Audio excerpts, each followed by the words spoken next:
Buy me some peanuts and... Are we rolling? Yeah. Cracker Jacks. Hello, people. Hello, everyone. Welcome to NSFW Cleveland. My name is Chris Paul. I am John Armstrong. John, so last week we talked about a lot of the red pill stuff, and I was thinking this week that would be a good direction for this show. Since we're always the off the rails podcast, we can stick to like a focused point. Yeah, try to, but it I'm sure this will still end up with me crying about my childhood when this is all over. all immediately roads after to the void in my heart. Immediately after we stop recording.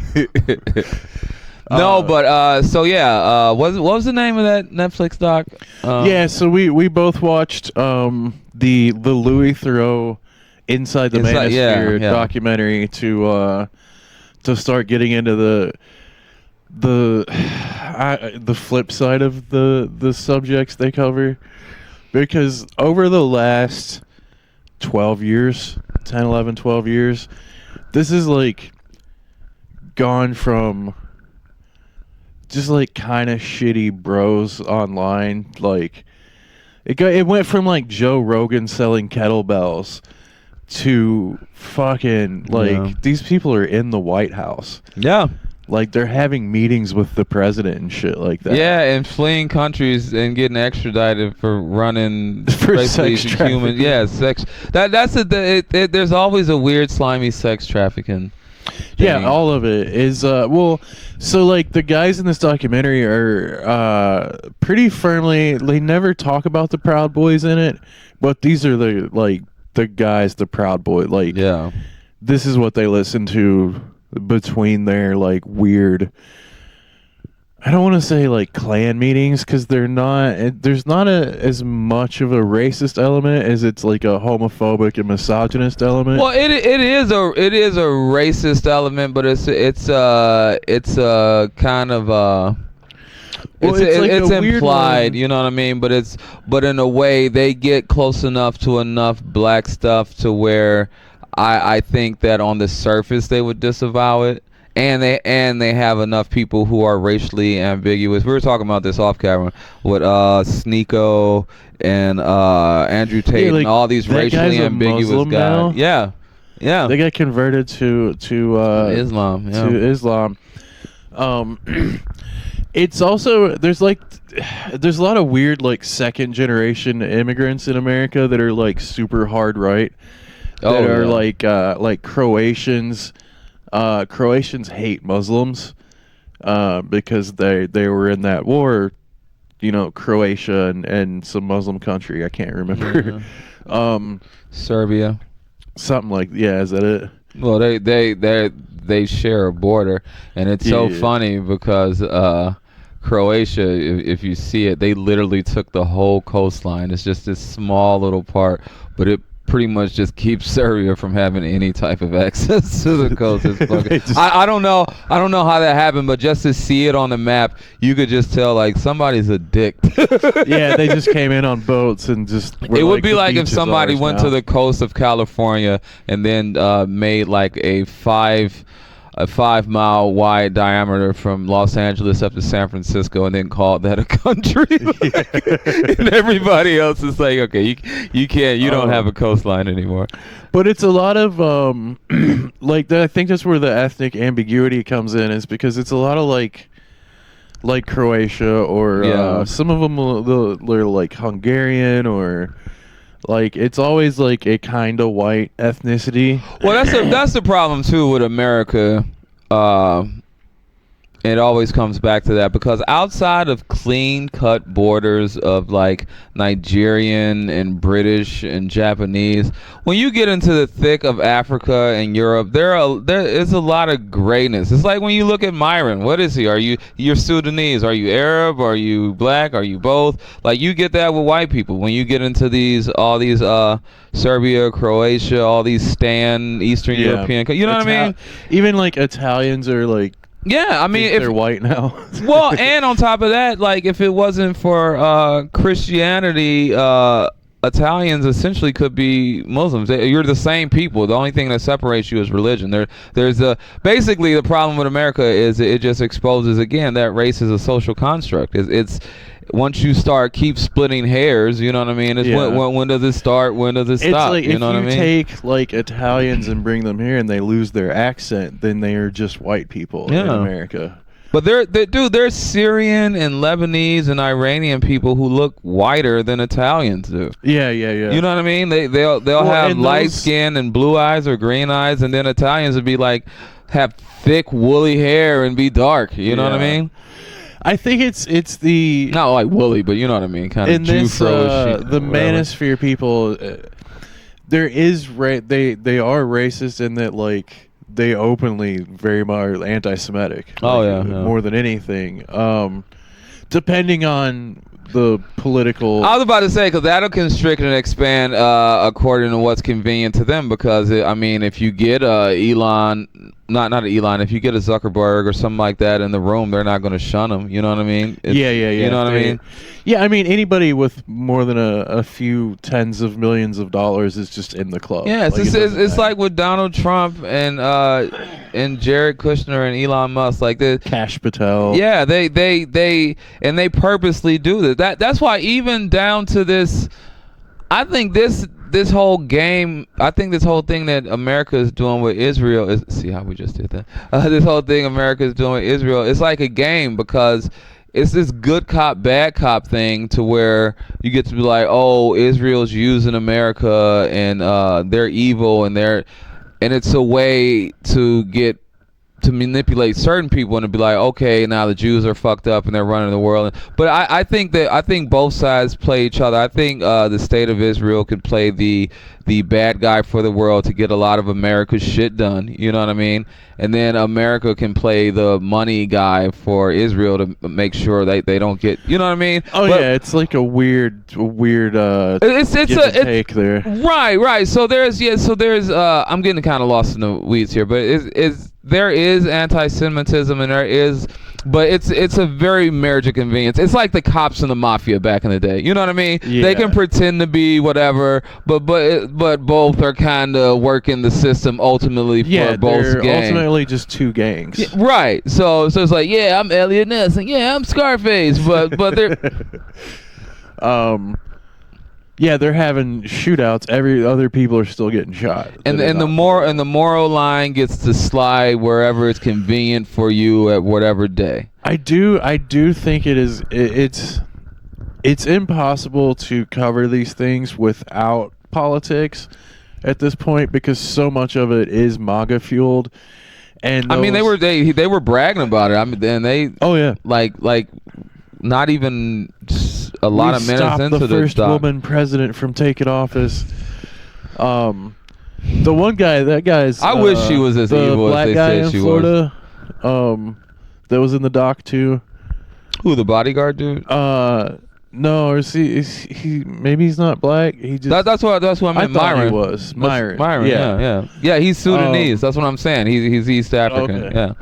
Yeah. The one guy that looked like buff Trevor Noah. Yeah. The HS, I think. Yeah. That's the weird thing. The only guy in this documentary I'd heard of before was Andrew Tate. I didn't even know he had a brother that was part of the thing. I had heard of his brother, but his brother's always in the background. Like he's the silent. he's the smart one. One of the things, shouldn't show our face all the time. One of the things that really caught my attention, like in this documentary, is how defensive they are about these insane beliefs, because they know any pushback on it, like they're gonna lose. Like, well, and they know how ridiculous it is. It's kind of like when you confront religious people, because it's an animal that's trapped. Your back is against the wall. I mean, you can believe whatever you want to believe and make it sound palatable, but if you literally sit down and ask like a Mormon, like, do you really believe in space pajamas, and you know, or even a Christian, do you really believe a snake talk to you? Know what I mean? Right. When you throw somebody's what they said back at them, that's when you get that. None of them were very happy with my boy Louis Theraux, who has. if you don't know, like, Louis Theroux, he's done like tons of these documentaries, and he approaches these people almost like he's just studying like a tribe of like weird animals or something. Like, yeah, it's very it's like a very objective energy. anthropological. Yeah, it's an objective energy. He doesn't even if you think he has an agenda, which I mean everybody does.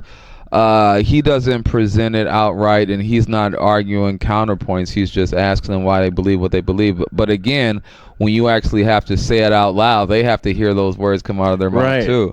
So the cognitive really dissonance and all if you have to say out loud what you're fucking doing, you know what I mean? Like it kind of brings reality home. It reminded me of like I've dated and dealt with people that are narcissists over the years.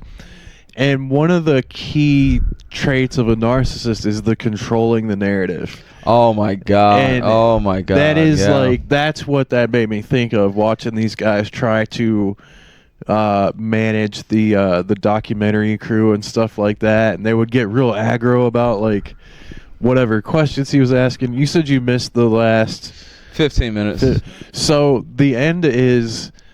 Theroux finally gets HS to let him come and meet his mom and like film them interacting and stuff. Yeah, because he was talking and he was saying his mother would be totally, she's anti-racist, yeah, she hates anti-sexist. Yeah, the mom is such an enabling asshole.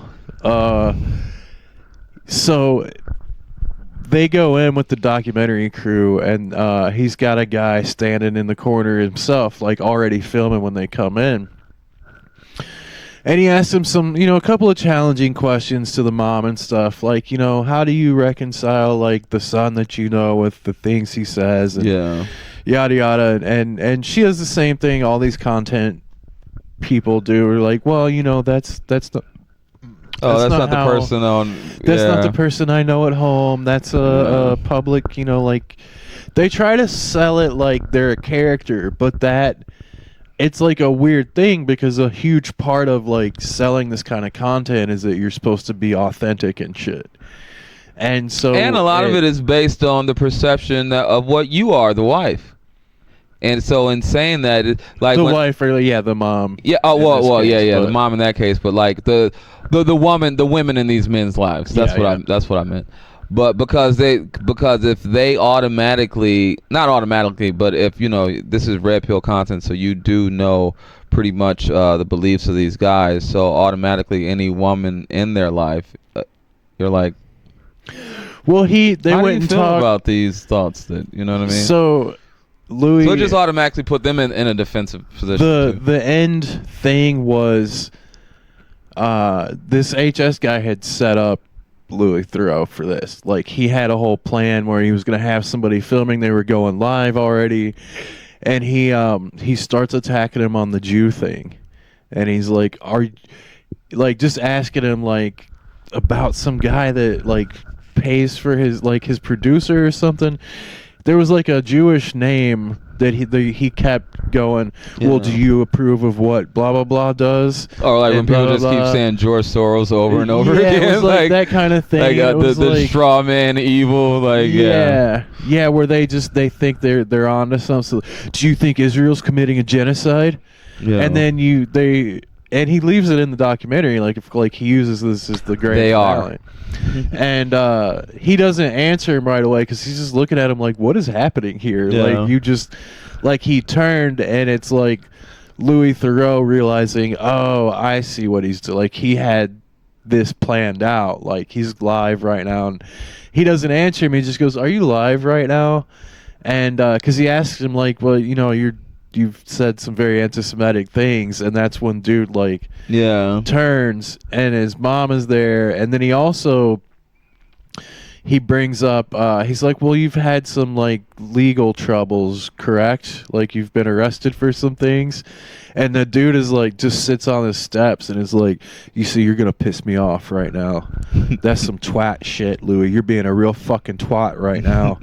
And even the mom goes, now, you asked him that question to get a reaction for your little documentary crew.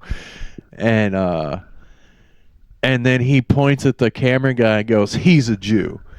And the guy's like, you like it just the most douchebaggy thing. And then they showed all the comments on the live, because he explained like, yeah, this was his grand finale. Is what I realized was the whole time they're making this documentary, all these guys have been posting about Louis Theraux here, and he's asking, these libtard questions and blah, and so they were all building a narrative of being interviewed for the documentary at the same time on their social media.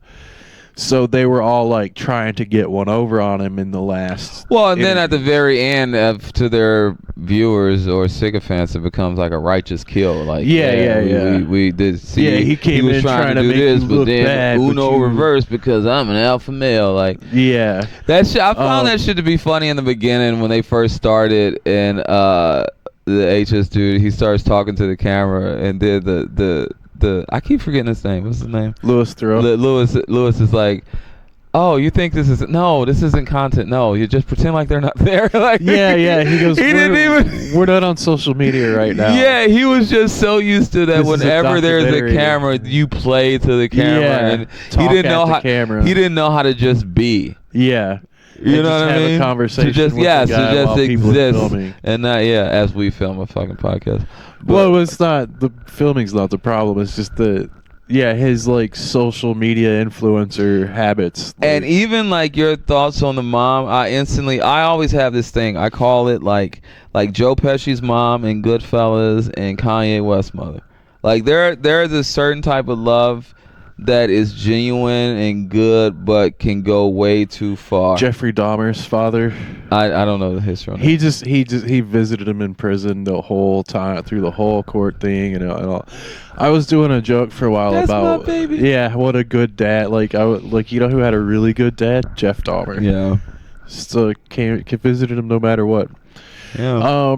Yeah, man. When you get a like look the school at shooters, how they are. This goes around on black Twitter or whatever. But like anytime a black person does something to a kid, they're like, single parent households. And then so the rebuke to that came like, well, all these school shooters come from 2-parent households. So what the fuck is going on, dude? Yeah. Maybe they need a single mom. I will say all of them. The most common trait between all these guys is their dads weren't around. Yeah.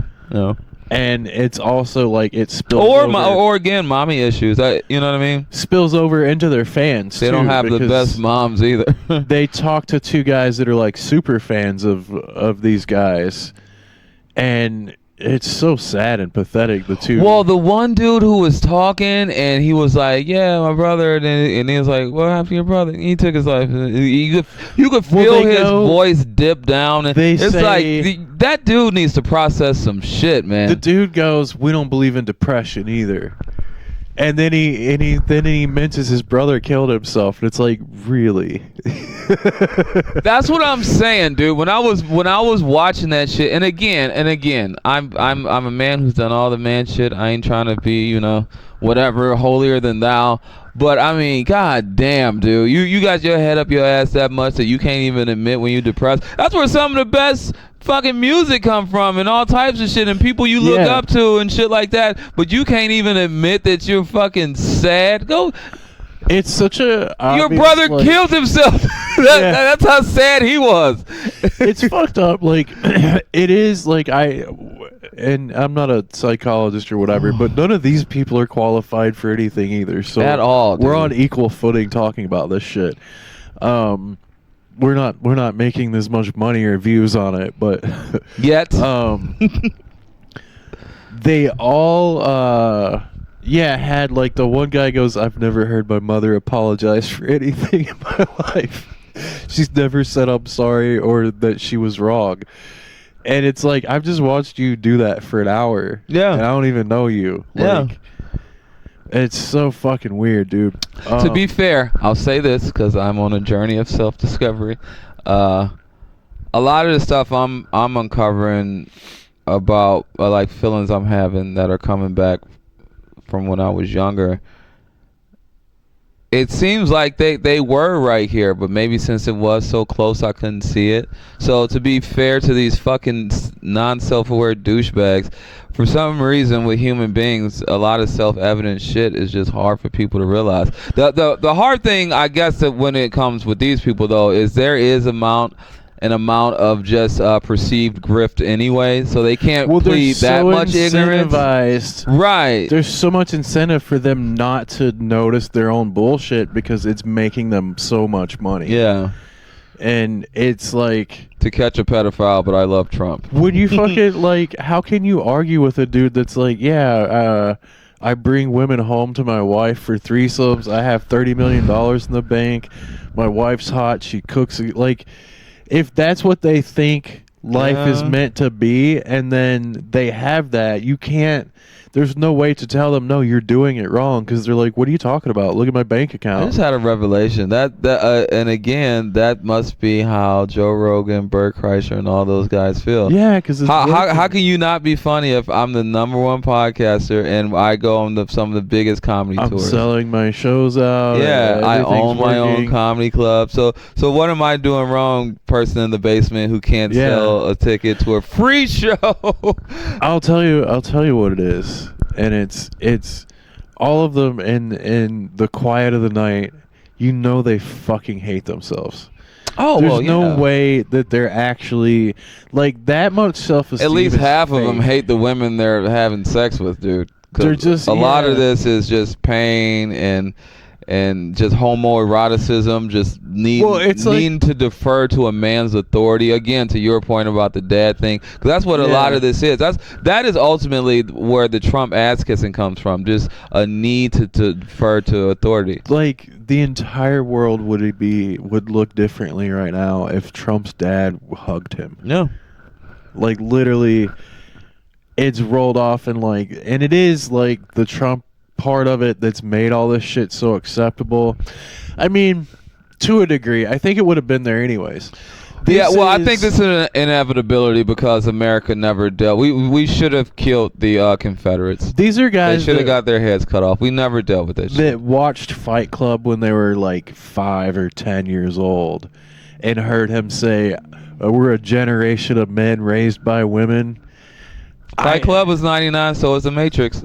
In both of those movies. Yeah, big 1999. Big part of these movements. Yeah. They completely don't understand those movies at all. They've taken all the wrong shit. Well, even for our older generation, because we were 20 by the time those came out, like even for us, with the people who didn't understand RoboCop and Starship Troopers, those were anti-fascist movies. Yeah. You know what I mean? But for some people, they were just cool. You know what I'm saying? Yeah, it was just, I want to be a RoboCop. Yeah, it's so like we were talking about this on an earlier episode with Falling Down. That's another early 90s one. Just so many times. But I did see a breakdown. I think it was him. It's a YouTuber I follow. His name is FD Signifier. He's a black YouTuber. He does like essays. Talks. JD Signifier. No, it's FD. Is it? I promise you it is. I watched this dude a lot, but he was talking about how a lot of these movies that are satirical towards fascism and patriarchal states, part of the problem is the people who make these are smarter than the people that watch them. Well, they could go a little harder. They're playing a little too nice to the protagonist. It's too subtle. Yeah. Yes. Yeah. Yes. So and that's the paradox. It's kind of the reason that Iran has to make Lego films as propaganda because we're so stupid as a society, as a literate society in a first world nation, that we do, unfortunately, for whatever reason, I'm not trying to kick America, but we don't rise to the occasion on an intellectual level when you're trying to convey knowledge. So you really got to spoon feed us. Yeah. That's why, I mean, Star Wars, and people still are like, it's not about Nazis. What, you don't think stormtroopers are meant to look like fucking uniform army of... So it like goes back and forth. It's yes, we need to be a little heavier handed in how we're doing these, but at the other side of it, it's just we have a very ignorant society that you could, Jesus Christ. Yeah. Trump is literally in the Epstein file. What's the joke? It's like it should be called the Trump files. It's like, how are you in it more than Epstein? Yeah. Like, yeah. So the other part of this that I find fascinating is how much I do agree with them on what they're calling the Matrix, and saying like the people that run the world, super rich people that are running the world, they want us to be, at regular jobs. He's about to start disavowing the Jews. No, well, the point I'm getting to is there are evil people running the world. Like, they're right about that. It's like the QAnon thing where it's like, yeah, there's rich people pedophiles, but listen, Trump isn't trying to stop them. He's one of them.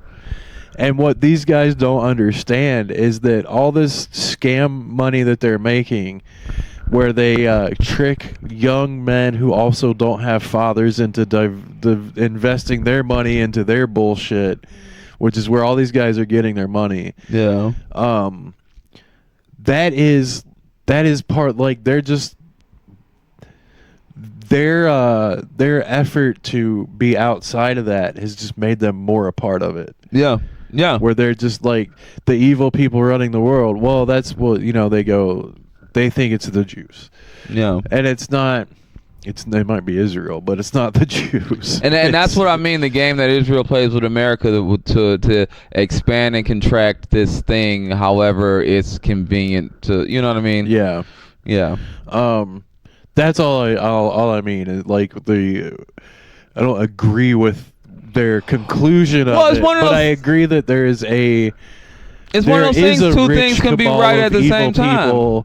Yeah. That are doing all the manipulating the world, but they're not doing it to make you gay. Yeah. And they're not telling you it's gonna make you gay to get you to do like. Yeah. Two things can be true at one time, and that's how people like Trump manipulate people like that, because the so-called good people aren't your Bernie Sanders or your whoever. Even they're not. Bernie Sanders won't even say the word genocide. I think he just started saying that about Palestine. So like, even the people who are supposed to take up this mantle don't, and that's why fascism comes in, and that's why they say liberals are like friends to fascists, and they usher in fascism because they're not a true rebuke of the system. They just keep the status quo going. You know what I mean? Yeah. I don't. So I've noticed in the last year or two, I suppose, since Trump got back in office and had all the top, like Zuckerberg and all the social media captains of engineering, the billionaire table, of capitalism at the table, the TikTok guy, all these apps, Sam Altman. I've noticed that in all the left-wing spaces that I would be at, like the anti-fascist sort of groups and stuff, they're all like, all they do is shit on liberals now. Yeah. And I really think that's fascist pushing that content that shits on liberals. It becomes a circular. Here's the thing, because I see people talking about that too. It's because Kamala's on Kamala. I don't want to, I forget how you say it, but she's on a book tour, or she was on a book tour, and she gets a lot of leftists, and they'll come confronting her like, there's a genocide going on in Palestine, and all this stuff. AIPAC money. Yeah. You're friends with Belinda Gates, and all this is true. But if you are the left, championing the left, shouldn't you be yelling at the regime? Yeah, that's what I like. So it becomes a lot of this anger that's projected towards people who have hurt us, which I get that, and we do need space for that, and I guess we can do both at the same time. But at the same time, if you're not speaking directly to the people who are directly doing it, I mean, how long are you going to have sour grapes to this failed candidate? You know what I mean? Yeah, I think it's a lot of I think it's being pushed by the fascists, that the anti-liberal, anti-fat, like there's a lot of control. It's such a fucking weird mess of like, I know you are, but what am I going on? And it is like, it really feels right now like the opposition is more worried about purifying the opposition, and so everybody's in like one. Oh, we all fucking hate Lockstep, capitalism exactly this much, and anything other than burning the system to the ground is unacceptable. Yeah. And to me, it's like, yeah, that's a great opinion if you don't have kids or care about the next 20 years of living here and like trying to function as a human being. Well, and on top of that, a lot of those type of people who are like that happen to be in groups to where if the shit goes down, you're not going to be the first ones on the barbecue. You know what I mean? Yeah. So it's very convenient to be this person. I mean, and I consider myself to be a leftist. So I don't like liberals. You know what I mean? But you can at least work with them. It's a starting point. You know what I mean? Right, and like it's what we have. It's like meet people where they are. You know what I mean? It's the same thing that happens with racial stuff and respectability politics. And it's like when you want to address matters that are going on in the ghetto, and it's like, yeah, you want to do that, but you can't spend your time telling people how to talk right and pull your pants up. Right. You know what I mean? Yeah. Like, meet people where they are, and then let's rise from there. But you can't. But on the other end of it, I get where a lot of that comes from, because when you feel better, you think better. It starts with the man in the mirror and blah blah blah blah blah. I do think that. Well, yeah, we do end up just going after the easier target. Yeah. To some degree, target. I subscribe to the Obama idea of like incremental change and steering the ship a few degrees at a time, because on the right, when you see what happens when they try to steer it to the right really hard, like it creates anti-fascist movements and shit like that. Yeah. That would happen the other direction too. Like if you tried to go real hard liberal or leftist, you would create the same kind of like pushback as that, but doing like incremental change and just accepting like these are the people that we're dealing with. These are the people that are willing to hold offices and vote for the lesser evil. I don't know, but I do have a hesitation with that, because one of the things with that is again, people who are in immediate need of relief from certain policies, it requires them to suffer longer just for the sensibilities of other people. Martin Luther King was talking about this right before he died, and his dissatisfaction with white liberals, because that's what he was dealing with back then, and how it was extreme for us to pass, the Voting Rights Act, the Civil Rights Act, like basic shit. That was. I mean, but that's what I'm saying. Like, there's people now who think universal health care is so extreme that we need to go super slow, or that making sure gay people have the right to marry, that's super extreme. So let's just do don't ask, don't tell. So I guess it depends on who you talking to and what their definition. Because that's what I hate about the discourse is when people talk about extreme left and these liberals. Like when they talk about liberals, they think they're talking about leftists, first of all. Second of all, like this whole thing that back to these guys how sneak on all these people, when you really ask them what irritates them, they get so bent up out of shape about gender and gender norms, but things that like, it's like, what the fuck are you? You're just weirded out by a girl with a dick.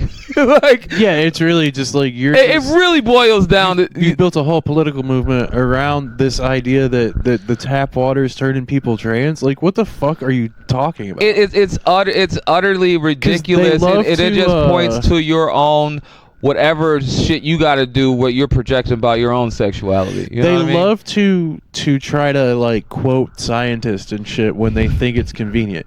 Just the clip where they were doing the show and he brought up a clip that was like, females retain the some DNA of every man they sleep with, and it gets into their brains, and that's why some of the kids will look like an ex. Yeah, but that won't even be his kid. Louis he's like, that's not a thing. That's nobody thinks that. But here's the thing. I have read that statistic. It is a thing to where I can't do a verbatim, and I don't want to be another stupid. But if you're constantly having sex with a woman, you can detect a man's semen in her for a longer period of time than you think. Now, if that's days, weeks, months, or whatever, I don't know, but it's longer than what you would immediately think. Does that change anything? No. I'm sure if you fucking sat on a certain toilet seat, if somebody swabbed your ass 3 months later, they might find a molecule from that. That don't mean that you got desecrated from the fucking toilet seat concert at Cleveland Stadium. You know what I mean? Like, people put so much stock, and I'm saying this because I've done this in different ways as a man, because I know how these insecurities pop up. Men a lot of times put so much stock into a woman's sexual past and her sexuality and just your own feelings of inadequacy and not being able to measure up, that every little thing you're just picking this person apart when you're not realizing this is a human being. This is another thing that you are doing that you claim to be against. You're pedestalizing women, putting them up to be this pure thing. When you call people simps who do that, but that's what you're doing. Like, that's your expectation. You're holding this human being to this standard of, like, you're supposed to cook for me, the clean only for difference me, between let me fuck other women. You have to be gay, but I hate gay people. And the only difference between you and a simp is that you're pushing like an ideal version, and a simp is accepting them as they are. A simp accepted his lot in life, and then it's the two different guys in the cuck chair. It's the guy who has shame from it, and it's the guy who thinks he's directing it like, now suck his dick, that's mine. Isn't it fun? Yeah, put your dick in her mouth. She loves it. One has a more think they have a perception more of control of the situation, but they're all at the and it's ultimately it boils down to like the guy that had the scientist that was like, she collects all the DNA from every man she slept with, and it's like, okay, let's say that's true. What does that mean? Does that mean you're gay if you fuck women that have fucked other people because there's man DNA in there? They have fathers.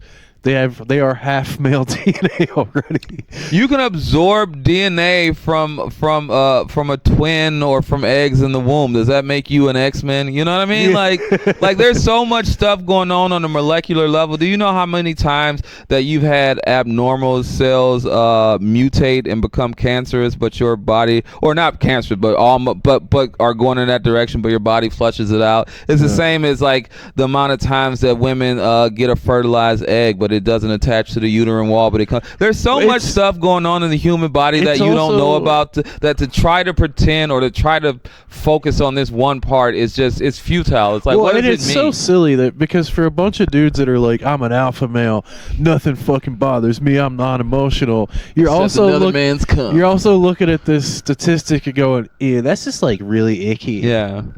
I just think that's so icky and she's gross. Got like sperm from other guys. Like, so much sperm in there before. Oh my goodness. I don't even know what to do with it. She was like sucking dick before me. That's like, so you're gross. Gayer than anybody. She was supposed to be like beautiful and putting on makeup every day and then going out, but no guy ever talked to her, and she did nothing until she met me.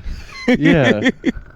I want hot women that no one's ever liked before. A hot woman who just exists in the world, but everything she knows about a man, you taught her. Yeah. Did you catch how much the wife of the one that was pregnant, that had the redhead two beard, kids, the redheaded dude, how much she just regurgitated word for word the shit he said earlier? Oh, you can feel his energy and how he was directing it. Even how like she's answering those questions. And he's standing there watching her answer those questions like, you better answer these the way that I coached you. Well, even when they were talking to Myron, like the black dude, and he was like, I could tell by the way he's holding the dog and looking at her, and he's asking her, Louis is asking her questions, and he's like, and then you can feel him like trying to wrap it up. Okay, well, we're not gonna. Yeah, he didn't want to let her say too much. Well, it was. It's so. That's a narcissist shit, trying to control the narrative. All these women, you could tell that they've just fed a whole line of bullshit. And again, not trying to judge they're these like guys. protective of it. I'm going through my own we're judging. discovery. I have my own insecurities, but one of my things is like, I'm not even saying like I'm better than you because you're thinking this way, but to make a whole personality around it, dude. It's and on top of that, I could even see if you was on some Kaiser Soze shit and you're the guy in the background and like, you know, some guy who owns some company but don't nobody know, and you get to be anonymous but have all your wealth, and that there's a certain amount of compartmentalization of that, you know what I'm saying? But just to like be online and to be the face of it, and is going, OnlyFans girls are so disgusting and gross, and then he's at a club with having events with them and stuff. Well, part of that too, I would imagine, and again, I've been through that on a much smaller level, is like that's that resentment that builds up because a lot of these guys resent these women for being able to make the type of money they make, the way they can make it, and they desire these women too. They want to have sex with them. You know what I mean? Well, and with the lack of father figures for men, it turns into like that weird Madonna whore complex where they want that but they hate it, but because they had a single mom and they didn't like their mom date. It's like a whole I went through that. It's the stripper thing. It's you go to strip clubs and then you meet a stripper and then she actually likes you and then you start dating her and then you don't want her to strip anymore. You know what I mean? It's like, well, that's how you met her. I dated someone that had stripped, and how was that? Care. Actually, a couple of times. I mean, it's fine. I don't care. I didn't care. Yeah. They weren't doing it at the time we were dating. It was like a past thing, but it didn't. I wasn't like, oh my god, people have seen these before. Yeah. It's just, it doesn't. Who gives a shit? No. Yeah, I promise you, your girlfriend who used to work at a restaurant did much more horror shit than any stripper did. It's a weird, dude. Like it's like the Madonna whore thing, but on a national or international scale. Like, where it's like as religion almost. Like they're pushing these ideas on young men and shit. They showed in the documentary like a bunch of teenagers running up to the Sneeko guy. I saw that, yeah. That shit makes me so sad. To the point where he's uncomfortable. Yeah, he's like, damn, I done created some little monsters out here, dude. Yeah.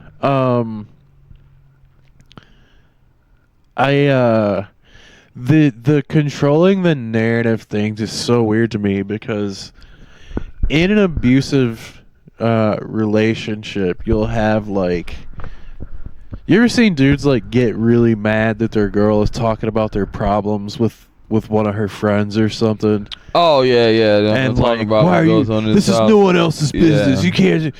I was talking to somebody to a girl I like, and I don't remember. It wasn't like we didn't have a fight or whatever, but it was just kind of something. She's like, sorry, I guess I shouldn't bring that up to other people.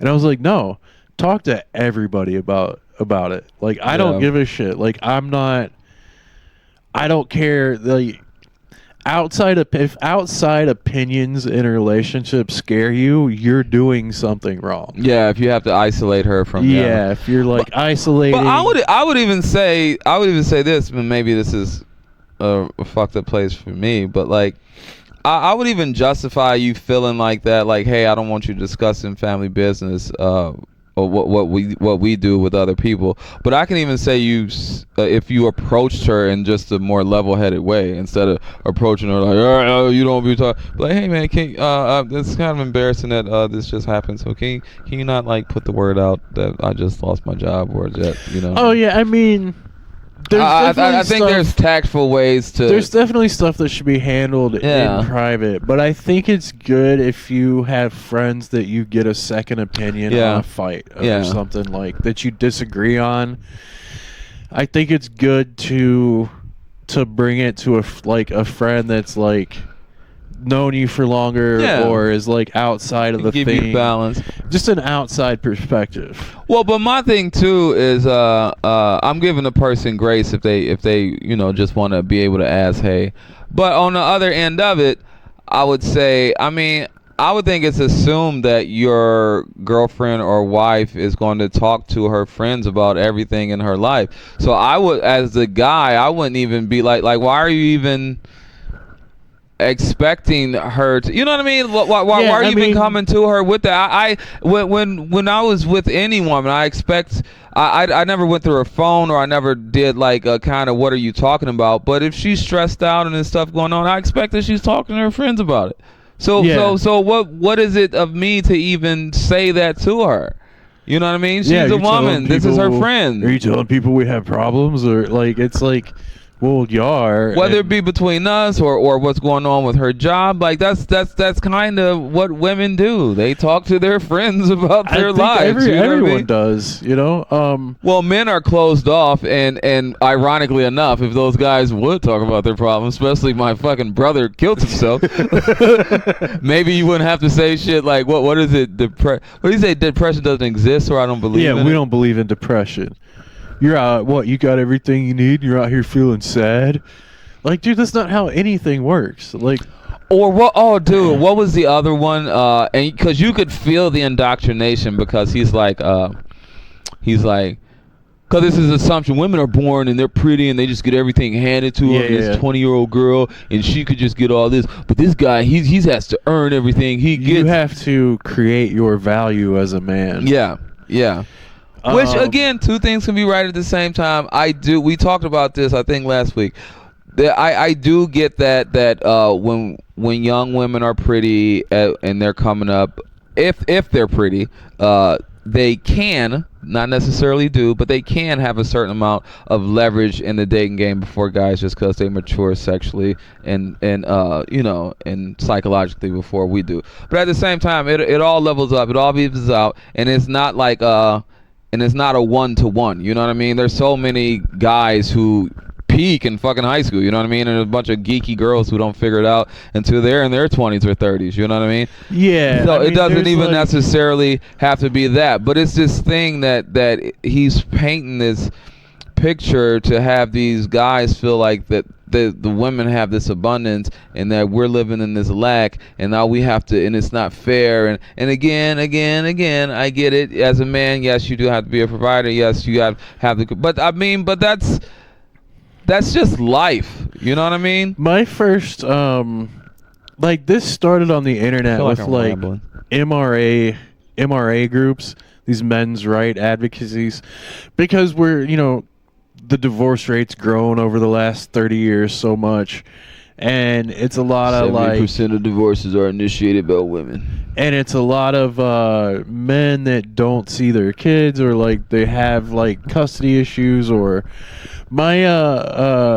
that's how I got into it. That's how they target people. Because there is a righteousness in that. There are a shitload of guys who got railroaded and child support and family court, and you can't see your kids, and the narratives that women will spread. It's a ton of that out there. But if you sit down, and I'm not saying everyone, but if you sit down and talk to a lot of those men that are like complaining about stuff like that, you'll find out like they were doing methadone, like they were. There was a reason that they weren't supposed to be around the kids at a point in time.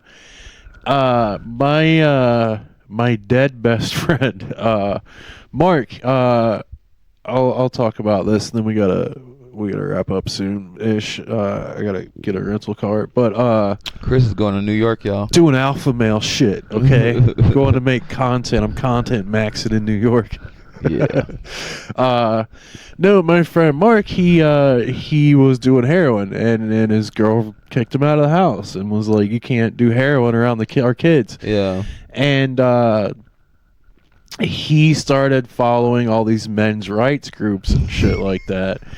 And it was like, and he would Jesus, dude. He would complain to me about fucking, like how the court system and women, because I had a custody thing that I won.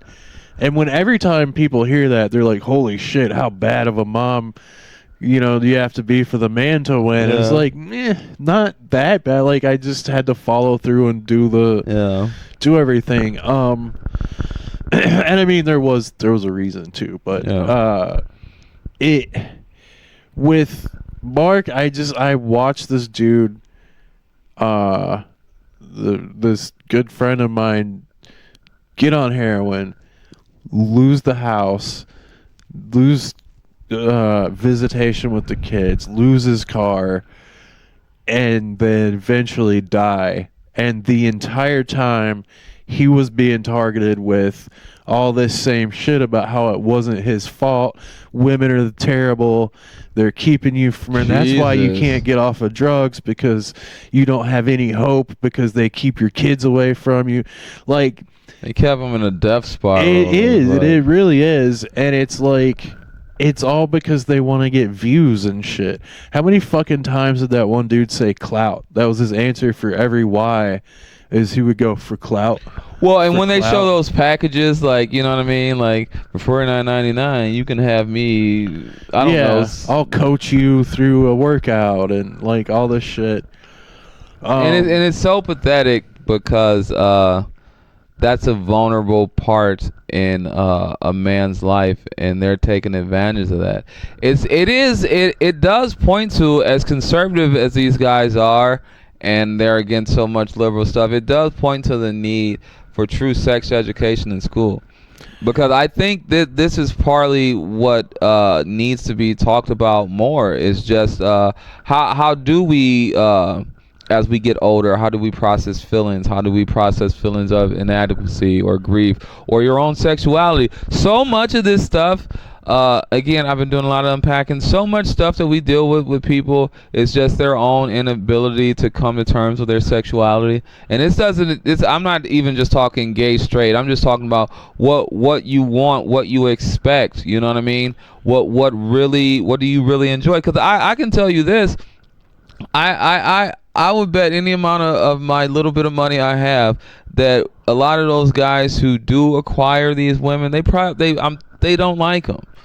You know what I mean? Oh yeah, they don't like. I think they're doing what aesthetically it seems like they should be doing. Right. And again, the car is there and the good-looking house is here, so you're not suffering. You know what I mean? But there's the void in there, dude. You don't mean any more to that person than the car or the house does. Yes. You are just part of the ownership of the having the possessions, even the kids. Yeah. Like, you could tell the guy was like, if you're not, like, I'm sorry, but if you think you're too manly to change diapers, like, get the fuck out of here. And in a way, I mean, it's, I don't want to be weird, but like, that's little shit like that is how you bond with your kids. You know what I mean? Yeah. And on top of that, if you're freaked out about like genitals like that, it's like that again, you need help, dude. Yeah. You know what I mean? Because I remember talking to my kid's mom, and you know, you wash them up, you change the diapers, and we doing all this stuff and blah blah blah. And I forgot what it was, but I think it was my son. Like, he's young. He had to have been like 1, 2, maybe 3. But, you know, as a boy, he starts just playing with his dick. You know what I mean? He's not jerking off. It's just the dick. And it's a child. And then sometimes mom would be like, hey, don't do that. And I'm not disparaging her. She's a good mom. But I would tell her, I was like, don't be super heavy-handed on that, because you don't want him to have a complex about his genitals. You know what I mean? Yeah. You don't want him to feel like it's bad. You know what I mean? You do want to let them know that this is yours and nobody else touches it. Right. But you don't want to build up these complexes, and that's why just knowing your kid on that level is very important. And to your point, they're treating them like a utility. You're just a kid. You're just the way, like Elon, because that's what part of this Manosphere shit is to like have all the kids that you can. Yeah, that's one of their things. Like, and then that bleeds into the the white erasure and all that stuff. That and like build more more soldiers for God, and dominion more over the world, people, dominion so we over don't become women, a minority. Yep. Yeah, it's so crazy how much they've tied all those things together. Yeah. As like under this weird, mostly white supremacy thing, but it's more like it's in this case, at least, like it's like more of a male supremacy thing. But that's why your occasional black people could be in there. That's why it's like the Hispanics who work for ICE and Border Patrol. Right. You know what I mean? Again, this Israel United States thing. It's this duality. It's crazy how many young like Iranian, like American Iranian men and like any like brown dude that's not doesn't have an accent, that has an American accent. No. That's like not from here, you know. But speak of the Manosphere, here's a man shaped like a spear. A spear. Producer Jeremy Shear just walked in. Yeah, crazy documentary. Just I love Louis Theraux too, because he just, like, I think I said it before, but he just approaches it like he's went in and like interviewed families of like the KKK and like all kinds of like weird like neo-Nazi communities. Yeah, he's like David Attenborough talking about penguins. He's just like what kind of fucked up humans do we have over here? Yeah, it's just a very objective, matter-of-fact way of just laying it out. And two, I'm sure they could feel that. That's why they have such pushback. When they were in the bedroom, and he's talking to his wife, and Louis, he recreated the gesture that the dude did. He was like, "I'll have my phone and I'll show a woman like this," and he was like, "Why do you gotta be like that aggressive? Like you gotta show her like that?" Like, yeah. And he was. What about it? Right? Yeah. And he was just saying that to the point of like why is even one of the most subtle things you still just put this amount of just aggression and just push back into? And it's because as you're even just going through the motions of doing or saying it, I'm sure they have to, cognitive dissonance again. They realize how ridiculous this is, dude. Yeah, they do not like their reflections. Yeah. Yeah, like so vampires. It's like some angry cop who's got to justify, like when they want to arrest you or beat the shit out of you just because they're mad, and then they'll just keep ramping it up because now they're just in it now. You know what I mean? He's like, when I go on dates, if they ask me if I have a wife, I'm like, yeah, I do. She's fucking hot. What about it? You want some of that? Like, why is everything a Mountain Dew commercial with you people? And by you people, I mean influencers. Black influencers. Well, let's do this full circle though. In my man bashing, let's do some woman bashing. Horrible people. No. There's a lot of women who choose these douchebags, dude. That is the biggest... I don't want to victim blame, but there are a lot of women. That is the craziest thing. Like how the fact that those podcasts get guests, like the women, all the OnlyFans girls. It's a sad state of affairs, dude. Just because they know it's a huge audience and subscribe, like everybody is so compromised for money at this point. Yeah. Like in the internet world, it's like no one is doing anything inside of their morals or like having morals or even from a self-preservation standpoint. Yeah, I mean they think they're doing that for money. Morals, I don't mean like biblical. I just mean like you gotta have like we should all have some kind of code, like some right and wrong to our. I heard a term that I really like. It was I think it was one of FT Signifier's videos, but he was talking about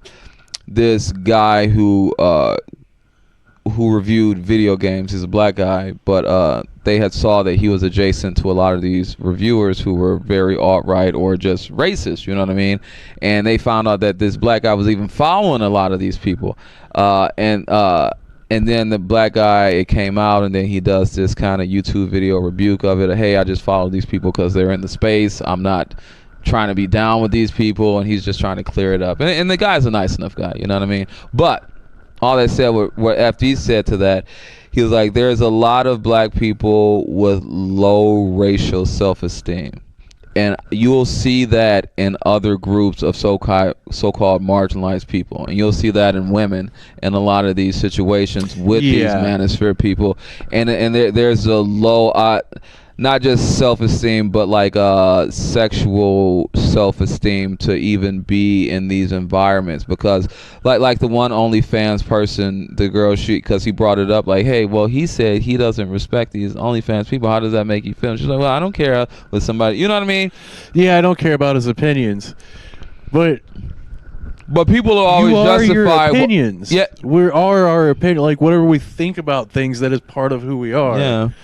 Yeah, and but there's a lowering of yourself that certain people have to do to get in these rooms to be able to participate in it. I remember watching one of these things with Myron, and he's in one of these chat rooms, and it was a pro-white, like white supremacy thing, and they were talking about, if this all goes right, and we take this country over as white, we'll get rid of all the niggers and stuff like that, like literally dropping hard R's and all this stuff, and Myron's still there, and he's like, but he's giving a little pushback because it's so flagrant at that point. And then the one guy, I think it was Fuentes, but he had chimed in and he was like, "That's the thing you blah blah blahs don't get. It's no matter how much whatever we want a white nation. We want when the rubber meets the road, they find out how expendable they are. And what we were talking about on this podcast before, your Pam Bondis and all these people eventually end up finding out they're just useful idiots until it's time for them to be. You know what I mean?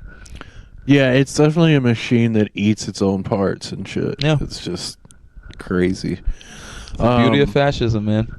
There's always somebody to hate. That circle gets smaller and smaller. There's always a rung below this one. Right. Like, even if you go racial, you can make that smaller to the point of getting just a family. And then you start hating people in your family. You know what I mean? Like, it just collapse in on itself.